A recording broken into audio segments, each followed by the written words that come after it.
When was the last time your institution audited its financial infrastructure? Not as a routine operational check, but as a high-level risk variable? For most, the honest answer is never. Decades have been spent treating financial infrastructure, the clearing, the settlement, the custody, as a permanent, background utility like electricity or water. But the era of unconditional access is over. Today, infrastructure is a geopolitical risk. And in this installment of the Age of Financial Statecraft, the analysis moves from theory to the practitioner's diagnostic. Category 1.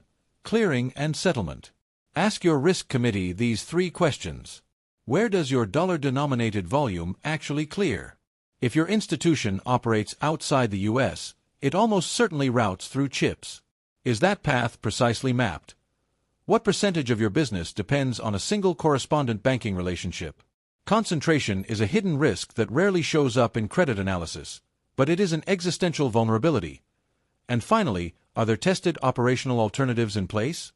Not theoretical plans, actual, validated corridors that could be activated within 72 hours. Category 2. Custodial and Reserve Concentration.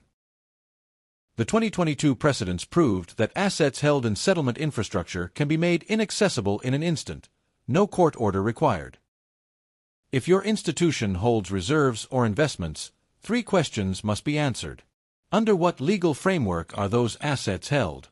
And are they accessible in a stress scenario? Are they denominated in currencies that require Western infrastructure to settle?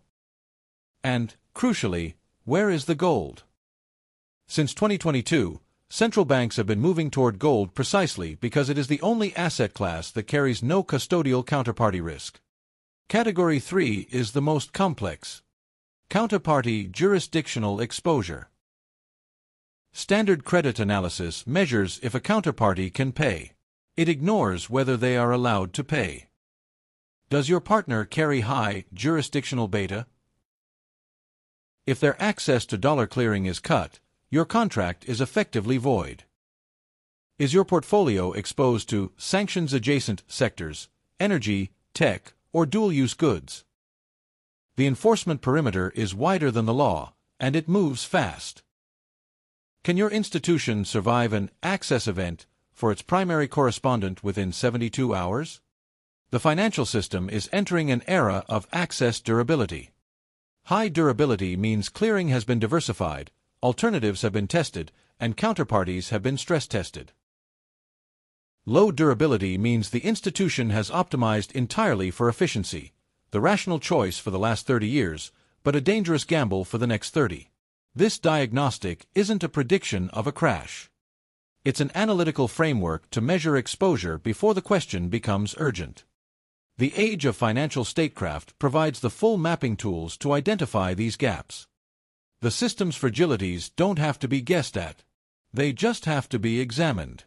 The series continues with its final issue. Why this framework is necessary now. For those ready to stop assuming access is permanent. Subscribe.